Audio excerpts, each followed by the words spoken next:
सदगुरु कबीर ऐसे महान चिंतक संत कि उनका विचार इतना प्रांजल है कि जब संत की दृष्टि से कोई देखता है तो उसको लोग संत कहते हैं, साधु कहते हैं, और साहित्यिक की दृष्टि से कोई देखता है तब उसको लोग शाब्दिक कहते हैं, और वैचारिक दृष्टि से देखता है, साहित्य के अलंकार के बीच देखता है तब लोग उसको आलोचक कहते हैं। कबीर साहब का जीवन ऐसा है, विचार ऐसा है कि जिस व्यक्ति की जैसी भावना है उस भावना के अनुरूप उसको आंकता है तो लगता है कबीर यही है।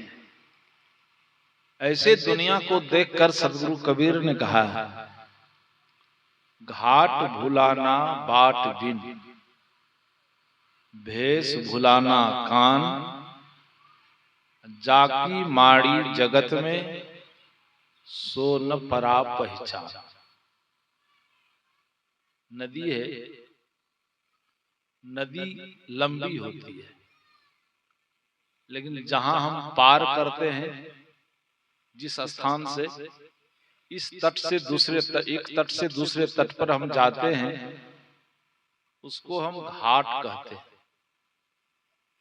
और उस घाट तक पहुंचने के लिए बाट माने रास्ता, पथ, उस घाट तक पहुंचने के लिए पथ है, रास्ता है।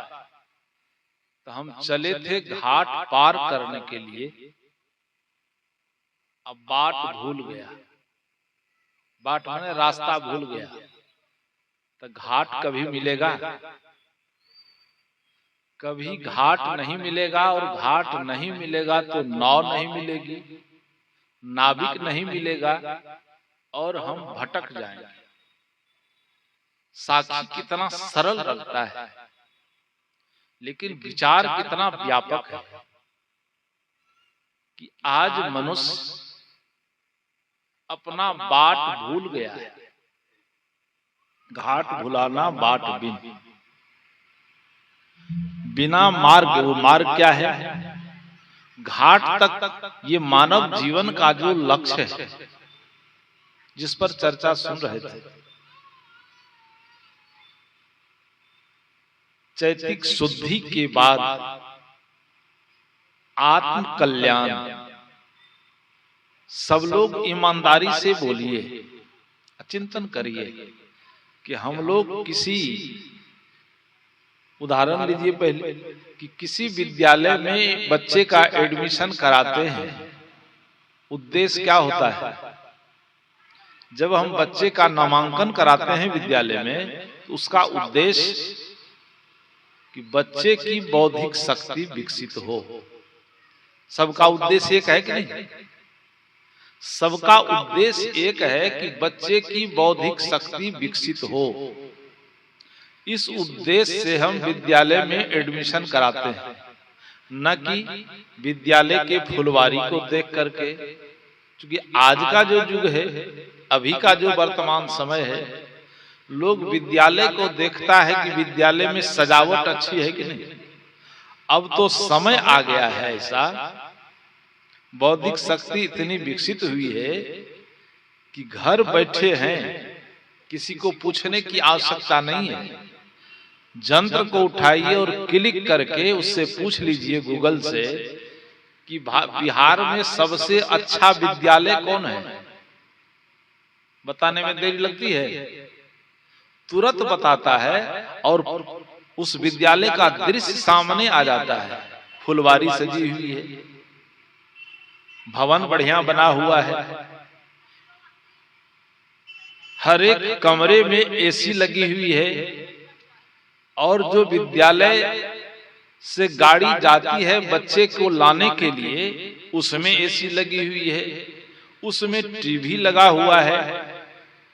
इन सारे साधनों को देखकर मैंने कल कहा था, जो बुद्धिजीवी है वह उस बच्चे का वहां एडमिशन करा देता है।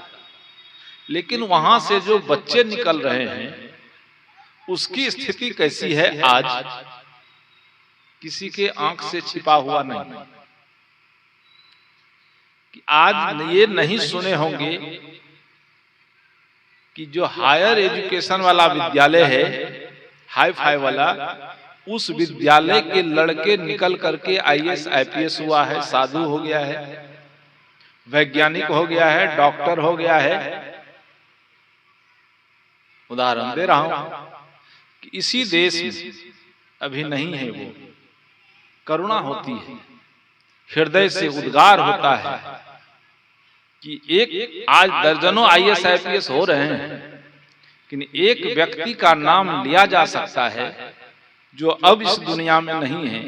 पहली पुण्यतिथि उनकी 19 को मनाई गई, जिसको पुराने पीढ़ी के लोग जानते होंगे, आईपीएस अधिकारी किशोर कुणाल।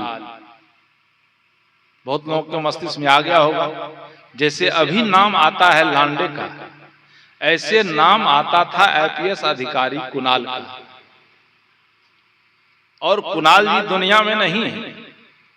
जिस पद पर गए, हम सत्संग करते हैं, जैसे आप आज नीचे बैठे हैं, वो आईपीएस अधिकारी जब साधुओं के बीच जाते थे, मैं अपने आंखों से देखा हूं हरिद्वार में, प्रयाग में, कि नीचे बैठ करके सत्संग सुनना और सुन करके जीवन में धारण करना और उसका समाज में क्रियान्वयन करना। दो बातें थी, एक बात थी अध्यात्म की और दूसरी बात थी समाजवाद की।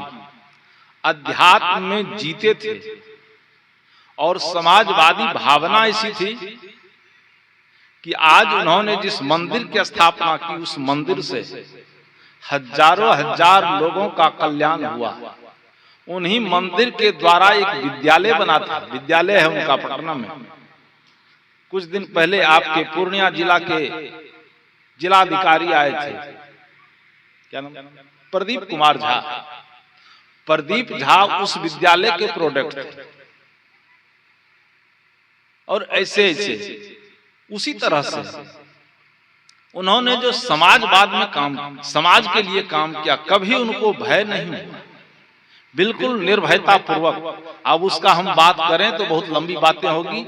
एक किताब है उसकी, जो बुद्धिजीवी है, पढ़ लीजिएगा, कि जब से वो आईएएस पद पर आए तब से अन्याय और अनाचार को देखा नहीं उन्होंने, लोहा लिया है। किताब है उनकी एक, तक्षकों का दमन, बड़े बड़े दुर्धर्ष को साधा था उसने। तो कहने का मतलब है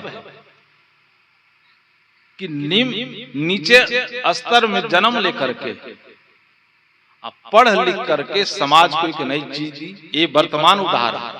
अब पूर्व का उदाहरण, आपके देश के राष्ट्रपति कलाम जी गरीब घर में थे कि अमीर घर में? जो पढ़े हैं उनकी जीवनी को, बिल्कुल गरीबी में चटाई पर से उनकी शिक्षा आरंभ हुई थी। और चटाई से शिक्षा आरंभ हुई, बहुत सारी घटनाएं उनके जीवन में घटी। मातृ पितृ छाया विहीन हो गए, लेकिन साधारण विद्यालय से पढ़ करके आज समूचे विश्व में भारत के ध्वज को आकाश में फहरा दिया। किसके चलते? अच्छे विद्यालय के चलते। वो विद्यालय रंग रोगन किया हुआ नहीं था, बनावटी विद्यालय नहीं था। जिस विद्यालय के पीछे आज जा रहे हैं, तो विद्यालय में हम गए थे। मूल बात कहने का है कि विद्यालय हम जाते हैं शिक्षा ग्रहण करने के लिए। यदि उस विद्यालय का शिक्षक अच्छा नहीं है, पढ़ाई अच्छी नहीं है, तो वहां से देरी करते हैं हटने के लिए। चिकित्सालय के लिए आप डॉक्टर के पास गए हैं और डॉक्टर चिकित्सा कर रहा है, डायग्नोसिस अच्छा नहीं है, तो डॉक्टर को बदलने में देरी करते हैं? कोई कहीं देरी होती है? शरीर को ठीक करने के लिए जो साधन है, वहां हमारी बुद्धि काम करती है। अब मैं आप लोगों से जानना चाहता हूं कि किसी भी मत पंथ या गुरु से दीक्षा लेते हैं, जुड़ते हैं, उसका उद्देश्य क्या होता है? उसका उद्देश्य, सब कोई बोलिए, उस सब का उद्देश्य है आत्म कल्याण। कोई कहेंगे परमात्मा की प्राप्ति, यह भी कह लीजिए, कोई दिक्कत नहीं है, लेकिन सबका उद्देश्य आत्म कल्याण है। तो उद्देश्य मेरा आत्म कल्याण है, लेकिन जैसे गुरु जी के दीवाल को पार करते हैं वैसे हमारी भावना बदल जाती है कि नहीं, ये तो हमारे संप्रदाय का नहीं है, कल्याण होगा। सत्य सत्य होता, अभी कह रहे थे, मैत्री करुणा मुदिता उपेक्षा नाम, केवल यह गुण हमारे जीवन में आ जाए, इस गुण से हम संपन्न हो जाएं। ऐसी संपन्नता वैयक्तिक जीवन में, पारिवारिक जीवन में, सामाजिक जीवन में आ जाए, तब संघर्ष होगा, तब कोई किसी को ठगेगा कोई नहीं। कबीर साहब कहते हैं कि घाट बुलाना बाट बिन, घाट को खोज कर चले थे आत्म कल्याण, लेकिन आत्म कल्याण का रास्ता भूल गया। आत्म कल्याण का रास्ता क्या है? आत्म कल्याण का रास्ता है संत, साहित्य, सद्गुरु, इनका साहचर्य प्राप्त करके, शास्त्रों का अध्ययन करके सत्य तक हम पहुंच सकते हैं। ये साधन है, लेकिन सत्य भुला गया, साहित्य भुला गया, सत्संग भुला गया। अभी आए थे कुछ लोग, कहा कि बाबा हम तो संत मत में छिए, लेकिन हम बहुत सुलझा हुआ बुद्धि थी। कहा कि संत मत में हम हैं, लेकिन सबको हम मानते हैं, कबीर साहब को भी मानते हैं। लोगों से कहे कि चलिए, तो कहा कि चल कथी जाए छोते, कबीर पंथी के सत्संग छियो अभी। लेकिन उसकी बुद्धि सुलझी हुई थी। उसने कहा कि कबीर पंथ का सत्संग हो, चाहे जिसका सत्संग हो, चाहे शिव गुरु का हो, किसी का हो, सत्संग तो सत्संग होता है। सत्संग से आत्म कल्याण होगा। आज जिसको संत मत कहते हैं, पढ़ा लिखा है थोड़ा सा, बुद्धि उसकी सुलझी हुई है, कहा जिसको संत मत कहते हैं, उस संत मत का जन्म कहां से हुआ है? उसका जन्म स्थली होगा, उसका जन्मदात्री कौन है? इसका इतिहास। तो इतिहास हम नहीं जानते हैं, लेकिन रोड़ा खड़ा करते हैं। तो घाट भुला गया कि नहीं? रास्ता के बिना हम लक्ष्य तक पहुंचेंगे। कबीर साहब की कितनी पैनी दृष्टि है कि घाट भुलाना बाट बिन, अब भेष भुलाना कान। ये वेश को देख करके जो अपनी कर्तव्य निष्ठा थी वो भूल गई, वो समाप्त हो गया। कर्तव्य क्या था? कि गुरु का सानिध्य पा करके, पूज्य गुरुदेव जी दीक्षा देते थे, सुने हैं, कहते थे कि हम तुम्हारा गुरु हैं, हमसे दीक्षा लिया तो एडमिशन तुम्हारा मेरे पास हो गया। लेकिन ये नहीं कह रहे हैं कि और संत मिलेंगे तो उसकी उपेक्षा करना। हो सकता है कि किसी संत में और अच्छा ज्ञान तुमको मिल जाए, उस संत से द्वेष नहीं करना, सभी संतों को समान भाव से देखना, सब में समता और पूज्यता का भाव हो, सबके प्रति समर्पित होना। क्योंकि संत के पास अथाह ज्ञान होता है। संत कुछ नहीं भी कहे तब भी कुछ कहते थे। एक बार मैं पूज्य गुरुदेव जी से सुन रहा था, स्वामी सत्यानंद जी महाराज बोलते थे कम और खाते थे, नाव पर रहते थे। शायद आप लोग भी सुने होंगे, गंगा में नाव पर ही उनका घर था, नाव पर ही निवास करना। और सुबह 7:30 बजे से 9:30 बजे 2 घंटा उसका नौका तट पर रहता था। और 2 घंटे की जो लंबी लाइन होती थी, इतनी भीड़ होती थी कि लोग सोचे कि हमारा भोजन ले लें, हमारा भोजन ले लें। उस सब लोग लेकर के आवे, भोजन बनाया हुआ किसी का लेते नहीं थे। चम्मच रखे हुए थे, एक डिब्बा, 5 आदमी है, एक शाम से ज्यादा भोजन लेते नहीं थे। समग्र संग्रह नहीं करते थे। एक चम्मच आटा निकाल लिए, एक चम्मच दाल निकाल लिए, सब लाता था, लेकिन रखते नहीं थे, संग्रह नहीं करते थे। लेकर के दर्शन हुआ। दर्शन जब से 9:30 बजे सबको कहते थे, क्या कर रहे भूल गए नाम, सबको कहते थे नारायण, कि नारायण अब हो गया समय, अपने को भी नारायण, अब भगत को भी नारायण। कहे नारायण अब नारायण को छोड़ दो, अब तुम लोग चले जाओ। पीछे से कोई आया, स्वामी जी हमारा नहीं लिया गया। कहा नारायण अब हो गया है, अब तुम कल आना, आज नहीं। आज की सामग्री पूरी हो गई, मात्र थोड़ा सा 2-3 रोटी खाते थे और सबसे कहा आज पूरा हो गया, कल आना। भीड़ हट जाती थी, नौका लेकर बीच नदी में एकदम आराम से शांत होकर के बैठे हैं। पूज्य गुरुदेव जी मिलने गए और साथ में फतुहा के महंत साहब थे। तो महंत साहब ने गुरुदेव जी से कहा कि पंडित साहब कहते थे, कहा पंडित साहब आप इनसे कुछ पूछो, प्रश्न करो। गुरुदेव जी ने कहा कि महंत साहब हम लोग किताब पढ़े हैं, शास्त्र पढ़े हैं, शास्त्र की व्याख्या करते हैं, ये शक्ति हम में है। लेकिन साधु का जीवन ऐसा है कि पूछने के लिए नहीं है, इनका संपूर्ण जीवन त्याग से भरा हुआ है। इतना त्याग है कि आज हमारे अटैची में पैसा है, हमारे बैग में धन है, जो कि हम 2-4 महीना खा सकते हैं, फिर भी हम संग्रह कर रहे हैं। लेकिन ये संत कितने त्यागी हैं कि एक डिब्बी है उसका रखा हुआ, एक शाम के लिए उसका डिब्बी भर गया, कहा नारायण अब ले जाओ। यही सबसे बड़ी चीज सीखने की है कि संत के पास जाने पर संत कुछ नहीं बोले। लोग समझते हैं कि जो अधिक बोलता है वो बड़े संत हैं, इसको आप भूल जाइए। अधिक बोलना बड़े संत का लक्षण नहीं।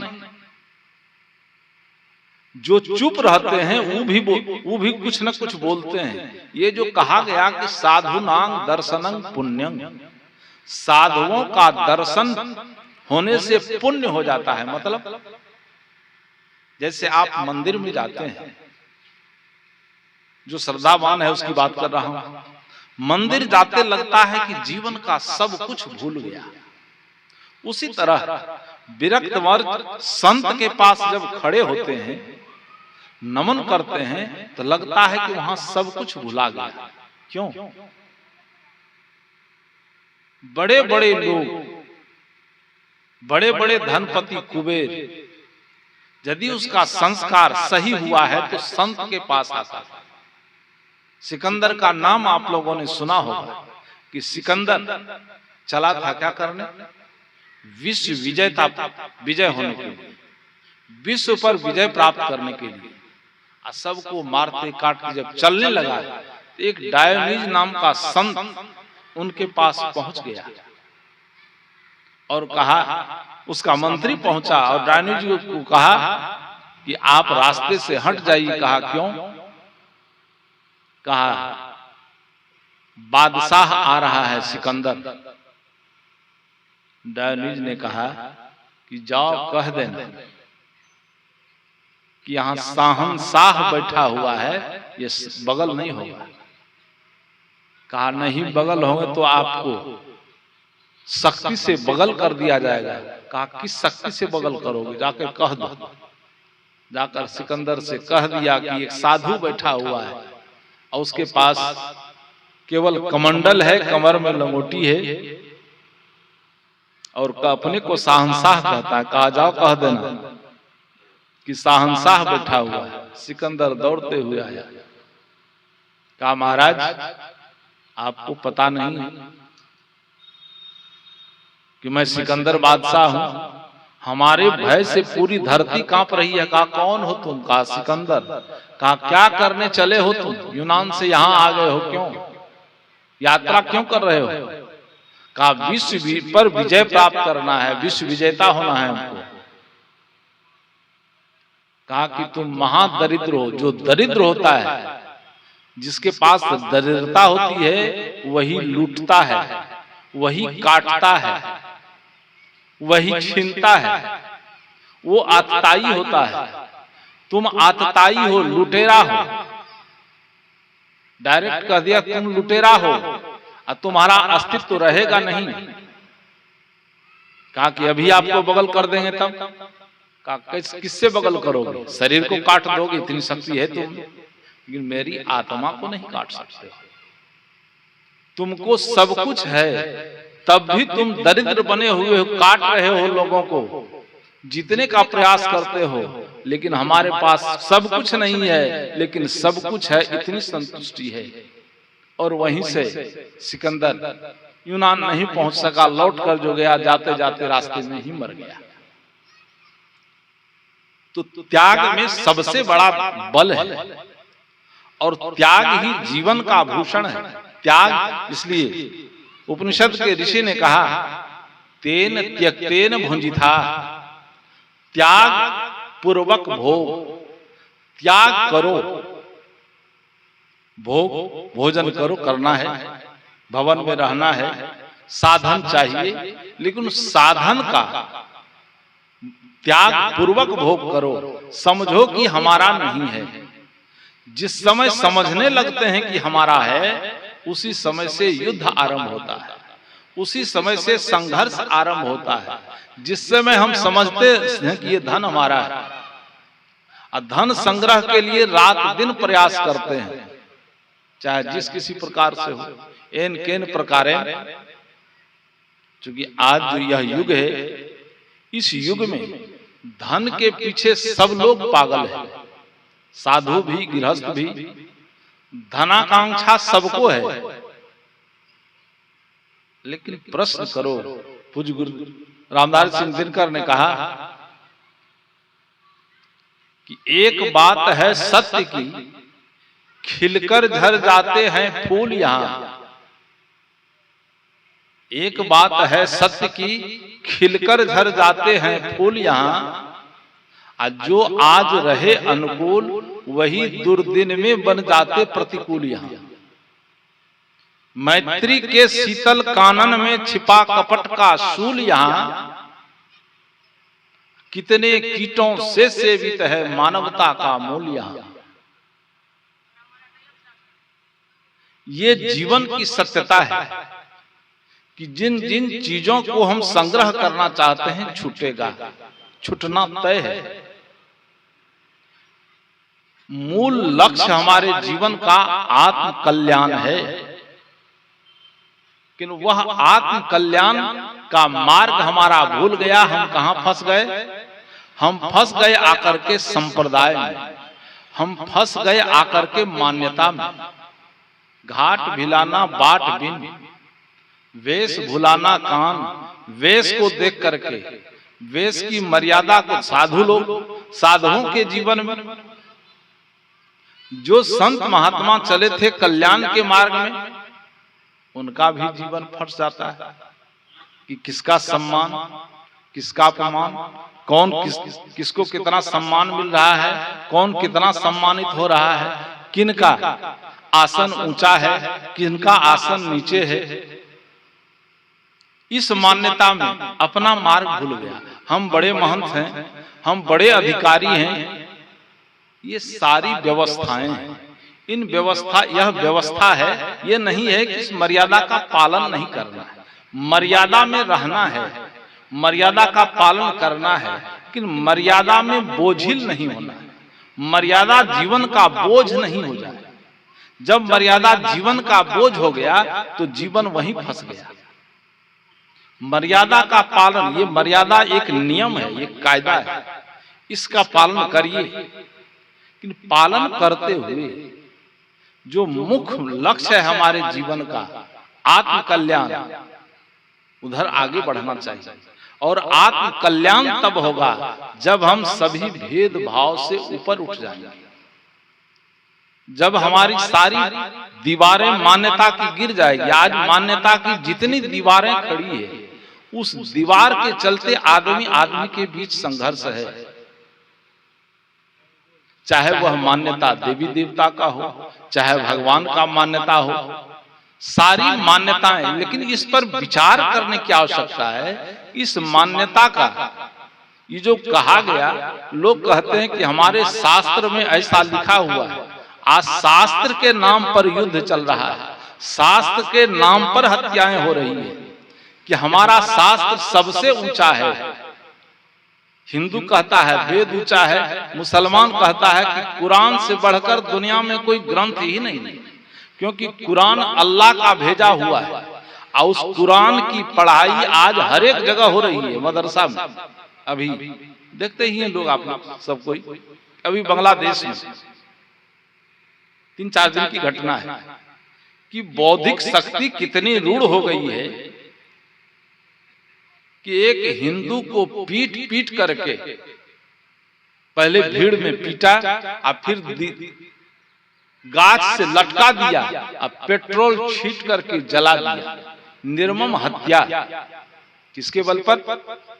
केवल धार्मिक ग्रंथों के कुशिक्षा का परिणाम है। धार्मिक ग्रंथों की जो मान्यता है, जो कटुता है, कबीर साहब ने कहा कि तुम जो कर रहे हो, तुम जो करने जा रहे हो, कर रहे हो समाज के बीच, ये तुम्हारी मान्यता सही नहीं। तुम अपनी मान्यता को बदलो। जिस भगवान की बात करते हो, वह भगवान तुम्हारे अंदर बैठा हुआ है। वह भगवान सबके शरीर में है, वह ईश्वर सबके शरीर में है। भगवान कृष्ण ने कहा कि ईश्वरः सर्वभूतानां हृदय से अर्जुन तिष्ठति। कहा ईश्वर कहाँ है? कहा सभी भूत बने। ये मत समझ लीजिएगा भूत जैसे आता है लोग समझ लेता है, कहते हैं ईश्वर कहाँ रहता है? कहा हम में, तुम में, खर में, खम में। हम में भी है, तुम में भी है, घास में भी है, खंभा में भी है। ये भाव कहने का नहीं, कहने का भाव है कि ईश्वरः सर्वभूतानां, इस सभी शरीरधारी जो जीव हैं उसमें जो चेतन है वही ईश्वर है।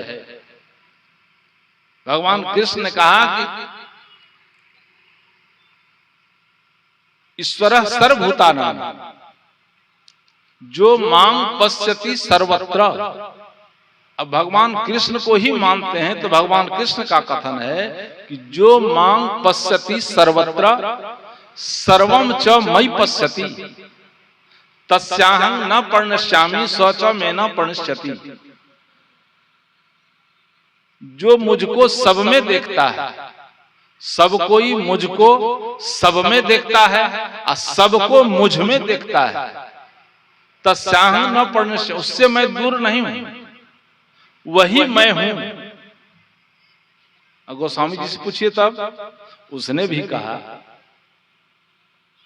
कि सिया राम मैं सब जग जानी। मिल रहा है बात? सिया राम मैं सब जग जानी, आ करो प्रणाम जोरी जुग मान। का सिया राम मैं जग, इस समूचा संसार, इस धरती पर जितने जीव हैं सब सिया राममय है। आई राममय सबको देखने लगे तो हिंदू में है, मुसलमान में है कि नहीं? मुसलमान के लिए हिंदू में है कि नहीं? मुसलमान कहता, कुरान कहता है कि जर्रे जर्रे में खुदा है। मुसलमान जरा कपाड़ खोल करके पढ़ो तो, तुम अपने ग्रंथ को ही पढ़ो। आज ये दुर्दशा नहीं होगी देश की, आज समूचे विश्व की ये अब दशा नहीं होगी जो युद्ध के कगार पर खड़ा है समूचा विश्व। केवल तुम अपने ग्रंथ को पढ़ो कि कहा जर्रे जर्रे में खुदा है, हिंदू कहा कि सिया राम मैं सब जग जानी। मानवतावादी विचारधारा के उन नायक, जहां हम कहें कि विचारों का महासागर, ये लोग तो अपनी अपनी भाषा को सजा करके कहा मानवतावाद की विचारधारा, कि नायक संत सम्राट सदगुरु कबीर ने अपनी भाषा में, लोक भाषा में सबको कहा कि हृदय बसे तेहि राम न जाना। बात मिल गई। चाहे गीता पढ़ें, रामायण पढ़ें, उपनिषद पढ़ें, सारी बात एक जैसी है। तो फिर हम लोग कट कट करके कहां चल रहे हैं? कट कर चलते हैं मान्यता के बीच कि जब ये बात हो जाएगी कि जो मांग पश्यति सर्वत्र सिया राम मैं सब जग जानी, तो सबकी बात आई कि नहीं? जब सिया राम मैं सब हो गया, कौन राम है? वो राम दशरथ वाला नहीं, कबीर साहब का राम रमनते योगिनो जस्मिन, जो राम हर एक घट में निवास करता है, हर एक शरीर में जो निवास करने वाला है, जिसकी सत्ता में आंखें देख रही है, कान सुन रहा है, जीभ रस ले रहा है, ऐन्द्रिक सारा व्यापार हो रहा है, हानि लाभ का ज्ञान जिसकी सत्ता से हो रहा है, उस राम की बात कर रहे हैं। और वह राम कौन है? वही राम जीव है। उस राम तक पहुंचने का साधन क्या है? उस राम तक पहुंचने के लिए सब कुछ छोड़ने की आवश्यकता है। हम सब कुछ को छोड़ें। छोड़ने का मतलब त्याग करें। जैसे जैसे वासना हमारी गिरती चली जाएगी। अब आत्मवाद है, अनात्मवाद है। यहां भी दो बातें आ गई हैं कि कुछ लोग आत्मा को मानते हैं और कुछ लोग आत्मा को नहीं मानते हैं। एक दर्शन है, बौद्ध दर्शन आत्मा को नहीं मानता है, उसका क्षणिकवाद है। दर्शन की बात आ गई, क्षणिकवाद। उदाहरण है उसका कि तेल है, बाती जल रही है, और तेल है और उसमें लगी हुई बाती है, और उसके ऊपर लौ है, ज्योति है। तो ज्योति जलती, कल देख रहे थे, बुझा गया, तेल इसका खत्म हो गया, ये बुझ गया, तब बाती जल रही है। तब बाती जलती है कि तेल जलने का, उस ज्योति का साधन कौन है? ज्योति का साधन तेल है। तेल खत्म हो गया तो दीप बुझ जाएगा। ये बौद्ध दर्शन है कि दीप बुझ गया तो मृत्यु हो गई, आत्मा कुछ नहीं है। कबीर साहब ने कहा कि ऐसा नहीं है, ऐसा नहीं है। कहा कैसा है? तो उदाहरण दिया। पंडित सांझ बस हुए, कहवा बसे भान, ऐसा अधिक चौपाई। बुझ बुझ पंडित पद निर्वाण, शाम परे कहवा बसे भान। बुझ बुझ पंडित पद निर्वाण। कबीर साहब कहते हैं, ऐ पंडित, निर्वाण माने होता है मोक्ष। इस मोक्ष पद को समझो। कहा क्या क्या है? तो जो निर्वाण पद है वो मोक्ष है। कैसा है? कहा वह केवल पद है, असंग है। लोग कहा, कबीर साहब ने कहा कि शाम होते ही सूर्य कहां छिप जाता है। पौराणिक कथा है, पुराण ने कहा कि सूर्य जो है सुमेरु पर्वत के पीछे छिप जाता है। अब सुमेरु पर्वत क्या है? कहा सोने का एक बहुत बड़ा पहाड़ है। और कितना बड़ा है? कहा 84 लाख योजन ऊंचा है और 86 लाख योजन चौड़ा है। और सूर्य वहां जाकर छिपता है और उसकी छाया पड़ती है, तब अंधेरा हो जाता है।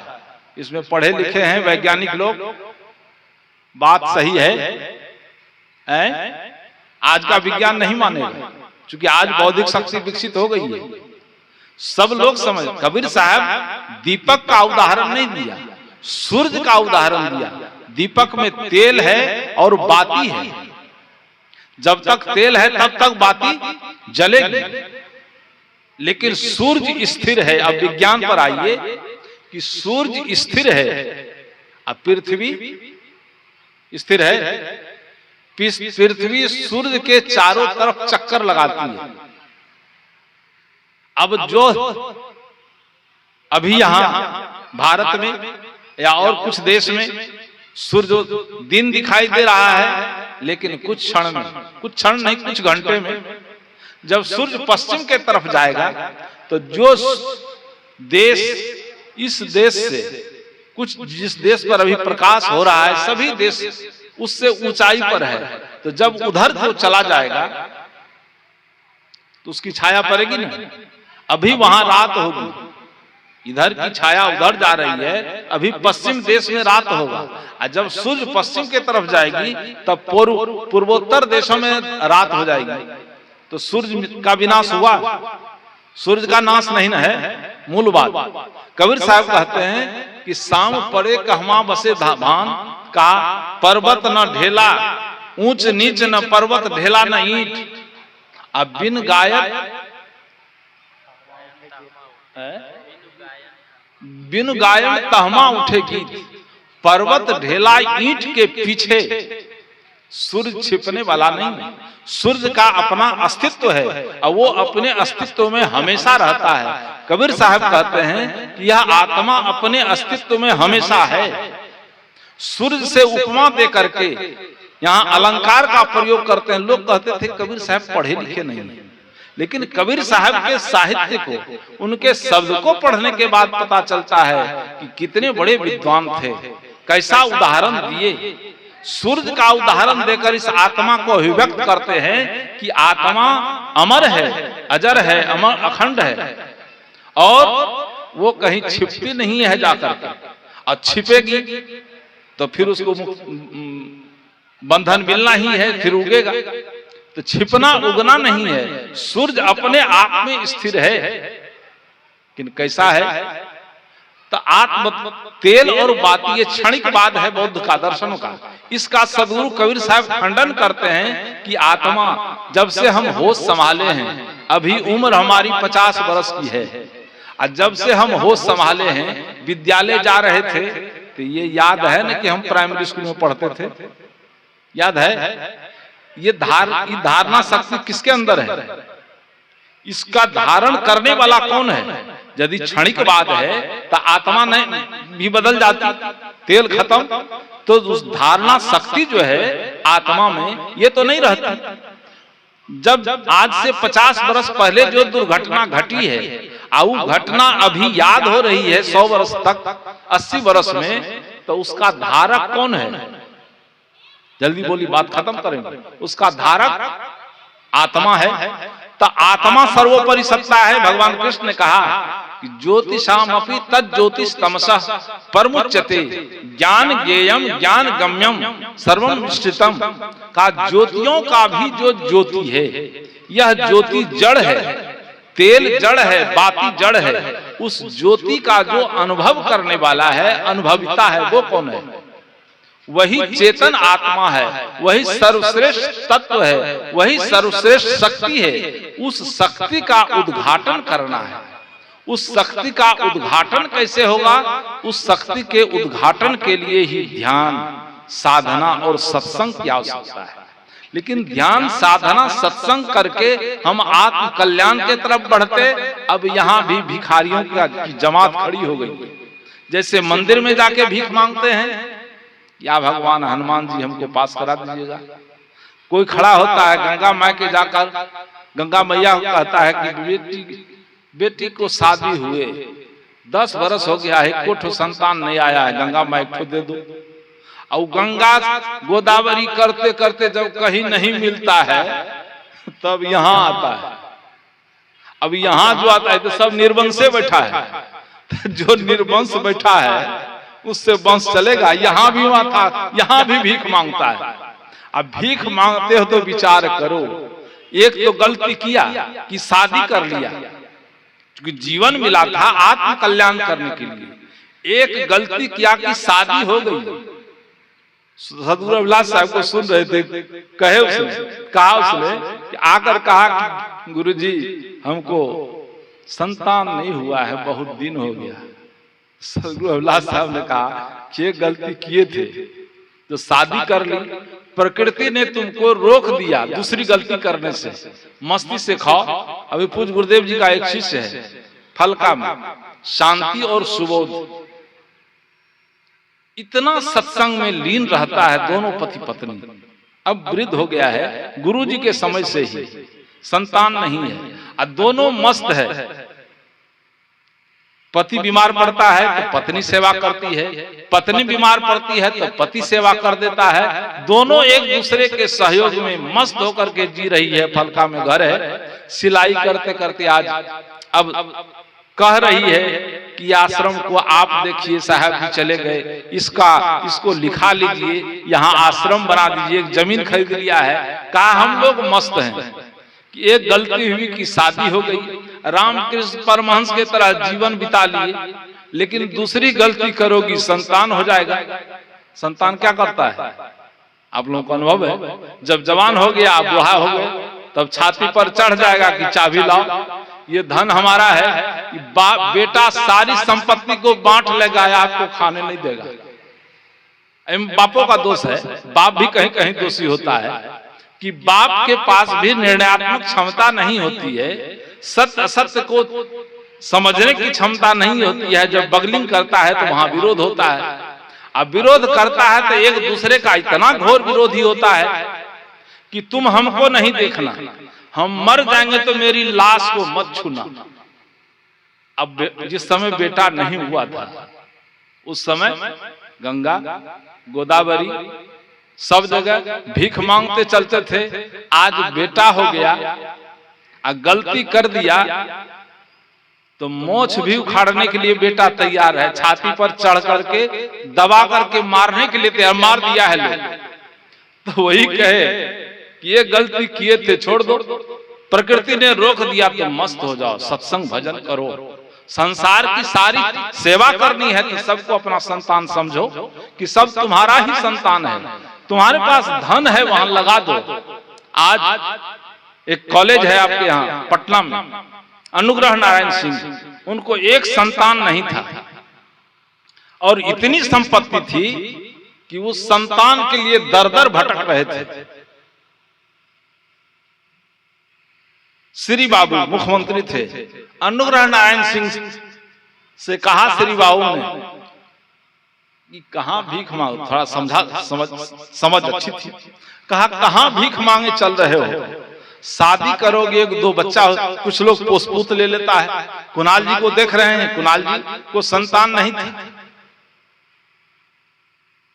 एक पोसपूत ले लिया, उस बच्चे उसकी शादी हुई है तो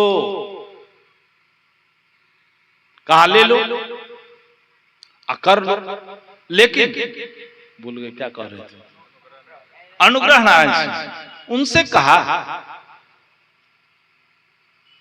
कि आप ऐसा काम करो कि जीवन काल में कितना संतान जन्म दोगे, 2 3 4, या मुसलमान हो जाओगे तो 24 है, 24 25, 3 4 पत्नी होगी तो 24 25 के बाद तो तुम्हारा दम टूट ही जाएगा। लेकिन ऐसा काम करो, तुम्हारे पास धन है तो तुम मर जाओगे, तुम्हारी शरीर मिट्टी में मिल जाएगा और तुम संतान को, और 1 2 9 महीने में तुम एक संतान को जन्म दोगे और तुम मरने के बाद भी 10,000 संतान प्रत्येक वर्ष पैदा करोगे। कहा क्या करें, कहा खोलो कॉलेज। आज मगध यूनिवर्सिटी में अनुग्रह नारायण सिंह कॉलेज बना हुआ है, 50-50 हजार लड़के और लड़कियां सालों साल निकल रही है डिग्री लेकर के, नाम लिखा हुआ है सर्टिफिकेट में अनुग्रह नारायण सिंह। शरीर तो सड़ पच गया होगा, लेकिन संतान को अभी तक जन्म का धन है तो समाज की सेवा में लगा दो। केवल अपना मोहर लगाने के लिए नहीं कि धन धन है, भोगेगा कौन, अरे भोगने वाला बहुत है। तुम अपने विचार को तो बदलो, और यह विचार तब बदलेगा जब हमारे जीवन में साधना हो, जब हमारे जीवन में सद्ज्ञान का उद्घाटन होगा, जब हमारे पास संत सदगुरु का सहचर्य प्राप्त होगा और सत्संग के प्रति आस्था होगी। लेकिन सत्संग के प्रति आस्था कैसी है? आस्था हमारी केवल कहां है? सत्संग सुनने में कम और झूमने में ज्यादा। भजन भी अच्छी चीज है, भजन जीवन का, प्रवचन का ही सूत्र रूप भजन है। लेकिन भजन को ही आधार मान करके सब लोग चिंतन करिए कि भजन सब कुछ नहीं। भजन में क्या है? जब तक उसमें ताल नहीं मिलेगा, हारमोनियम का, तबला का, नाल का, सितारा का, जब तक एक ताल नहीं होगा तब तक उसमें रस आएगा। लेकिन उस रस को पैदा करने के लिए हम भजन सुनते हैं। बिहार का लक्षण है कि भजन में ही डूबा हुआ है। इसके चलते क्या हुआ है कि साधु समाज में जितना नया ब्रह्मचारी आ रहा है, वो सब कहता है कि भजने सीखेंगे। क्यों? कि भजन सब सुनता है, और भजन सुनने से हमको लोग सम्मान करेगा, हमको लोग बुलाएगा। भजन उसके लिए नहीं है। कबीर साहब ने क्या कहा? बिन गायन तहमा उठे गीत। जब भीतर का संगीत जग जाएगा, स्वरूप सदगुरु अभिलाष साहब ने किताब लिखा है अंतर संगीत। जब भीतर का संगीत जग जाएगा, भीतर की चेतना जग जाएगी, तो सब संगीतमय हो जाएगा। संगीत का मतलब है जीवन का सरस हो जाना, जीवन में सरलता का आ जाना, जहां हम सब कुछ खो देते हैं। और संगीत में थोड़ी देर के लिए खोते हैं, मस्त कपाड़ तो झुला लेते हैं, यहाँ से उठते हैं तो फिर जैसे का तैसा। साधना करके भीतर में संगीत पैदा करिए। ये स्वर का संगीत नहीं, साधना का संगीत जन्म ले। साधना का संगीत जब भीतर से जन्म लेगा तो हर एक आदमी के जीवन में शांति हो जाएगी। जिस शांति की तलाश हम बाहर कर रहे हैं, वह शांति आपकी साधना से, आपके अंदर से आ जाए। भजन भी है, गा लीजिए, सुन लीजिए समझ से, लेकिन भजन ही सब कुछ है। भजन की ही प्रधानता है कि जब लोग गा लेते हैं, आप लोग समझते हैं कि साधु संत हम कह देंगे तो गा देगा। साधु संत को ये समझना चाहिए कि ये आपके अधिकार में नहीं।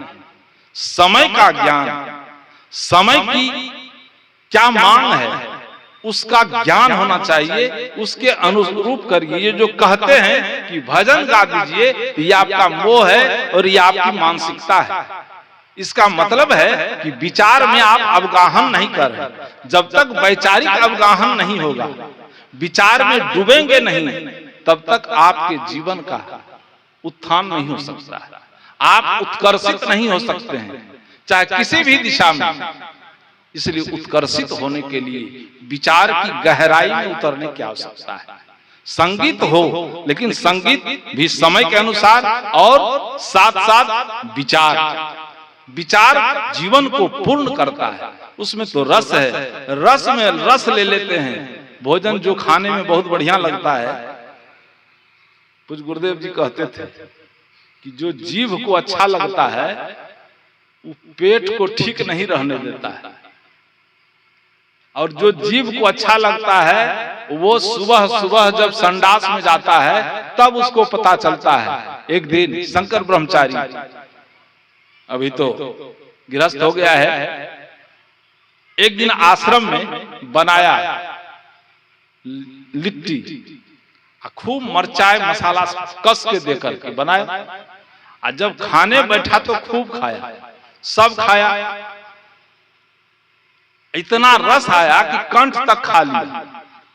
और जब सुबह उठा, मरचाई भरा हुआ था, मसाला उठा पैखाना गया, तो जो जहर खाया था वही जहर पेट से निकला, एकदम पैखाना का रास्ता लहर रहा था। वो सुबह आकर के कहा, साहब जी आए तो बड़ी मुश्किल से, की भेलो? कल के पेट से एकदम लागे छे पैखाना का रास्ता जलल जाए छे। कल के जीव केना लागे रहो खाए रही, खाता था तो जीव में कैसा स्वाद लगता था। तो जीव को जो अच्छा लगता है वो शरीर को अच्छा नहीं लगता है, शरीर में विकार पैदा करता है। उसी तरह से केवल कान रंध्र में शब्द सुन करके जो हम झूमते हैं, इस शब्द को सुन करके पूरी दुनिया आज दूसरी दिशा में जा रही है, केवल झूमने के चलते।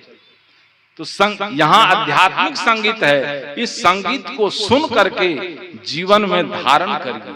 केवल यहाँ भी आकर के मुड़ी डुला करके चल जाइए, हाथ हिला करके चल जाइए, तब कल्याण नहीं होगा। संगीत भी हो और संगीत के साथ विचार की गहराई भी हो, विचार की गहराई में भी हम उतरें। जब तक वैचारिक गहराई में नहीं उतरेंगे तब तक हमारे जीवन को सही दिशा नहीं मिल सकती है। इसलिए दूसरे सत्र का समापन का समय हो गया, 11:12 हो चुका है। इसलिए मैंने थोड़ा सा निवेदन किया कबीर साहब की साखी पर कि घाट भुलाना बाट बिन, वेश भुलाना कान, जाकी माड़ी जगत की, जगत मने संसार, माड़ी मने सजाना, संसार को सजा करके व्यवस्थित करके जो रखा हुआ है। संसार को सजाने का मतलब है अपने जीवन को सजा लेना, मन वाणी कर्म से अपने जीवन को इतना बढ़िया से सजा लीजिए कि जब इस धरती से प्रस्थान करिए तो आने वाला लोग कहे, आपके जाने के बाद भी आपकी प्रशंसा करे। जैसे आज अतीत के जितने महापुरुष हैं, इतिहास में जिन महापुरुषों को देख रहे हैं, उसका सम्मान कर रहे हैं, उस सबके पीछे कारण है कि अपने जीवन को सजाया, अपने जीवन को संवारा उसने, और उसके साथ साथ समाज को भी सही रास्ता दिया, और इससे ही कल्याण होगा। और यही सबसे प्रमुख कल्याण मार्ग है, न कि मत पंथ संप्रदाय में आबद्ध होकर के हम एक दूसरे से लड़ते भिड़ते रहेंगे।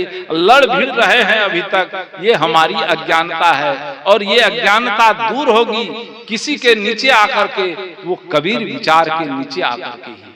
आज दुनिया के लोग कबीर के विचारों के तरफ लौट जाए, भारत का लोग, दुनिया तो लौट ही गई, भारत का लोग लौट जाए, केवल कबीर साहब के विचारों में अवगाहन करने लगे, उसका अनुसरण करने लगे, तो जातिवाद रहेगा, संप्रदायवाद रहेगा, ऊंच नीच रहेगा, छुआछूत रहेगा, आपसी संघर्ष कलह रहेगा, हिंदू मुसलमान रहेगा। सब कोई समझ जाए, केवल आत्म भाव को समझ ले तो पूरी दुनिया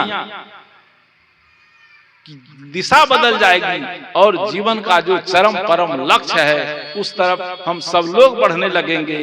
इसलिए द्विदिवसीय कार्यक्रम के दूसरे दिन के प्रथम सत्र के समापन समारोह में मैंने थोड़ा निवेदन किया कि अपने जीवन को समझ करके हमारा जो कल्याण का पथ है, मार्ग है, वह मार्ग है सत्संग, ध्यान, साधना करके उस मार्ग को पकड़ करके हम अपने लक्ष्य तक पहुंचे।